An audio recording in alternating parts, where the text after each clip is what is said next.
Hello, I'm Russ Mould, AJ Bell's Investment Director. And in this latest edition of our regular markets review, Breaking the Mould, I'm going to look at outsourcing, oil equipment and recruitment. All three are capable of causing a fuss in the week ahead, because coming up, we've got first half results from Bunzl on Tuesday the 30th of August, interims from Petrofac also on the 30th, and the full year figures from Hays on Thursday the 1st of September. So, let's start with FTSE 100 member Bunzl. The company is a distributor helping to buy and provide everyday products to its customers, saving them time and money in the process.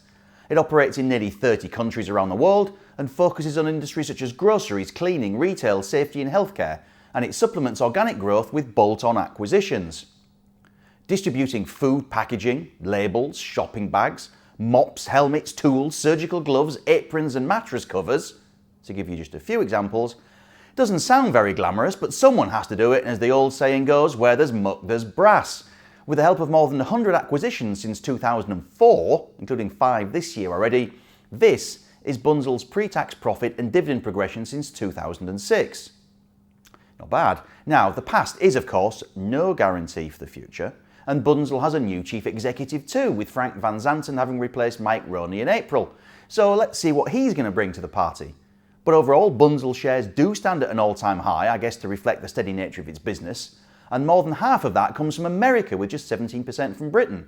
That geographic mix may itself help to explain why the shares have popped higher since the EU referendum vote, as those overseas revenues booked in dollars will be worth more once they're translated back into pounds.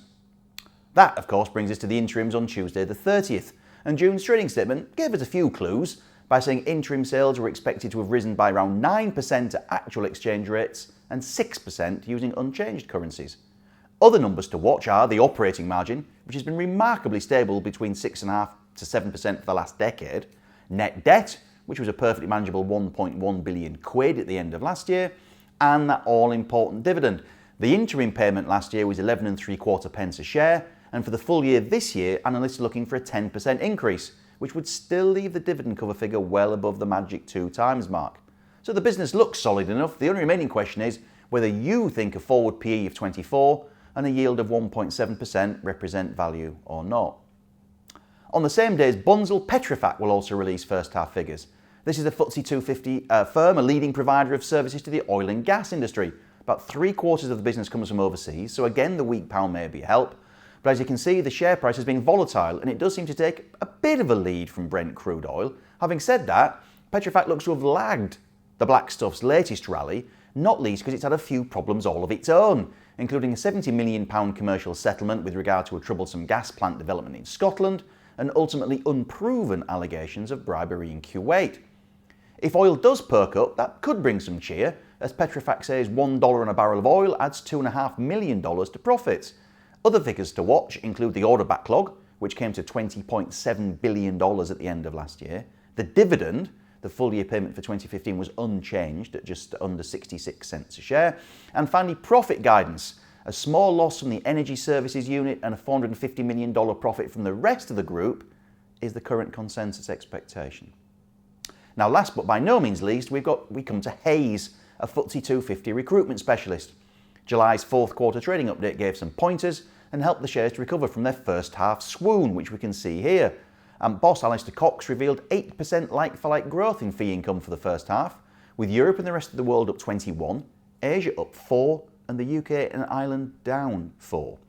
The firm flagged the public sector had become tough in the UK and that the private sector had begun to slow. So let's see if Cox and team offer any thoughts in a post-Brexit world. For the year to the end of June, management has guided to £180 million in operating profit. So let's see if they give a steer for fiscal 2017, where the consensus is currently for a low single-digit decline percentage-wise, even though a weak pound should again benefit Hays, which generates a good 2/3 of its business overseas. Thank you for watching, and I look forward to seeing you next time.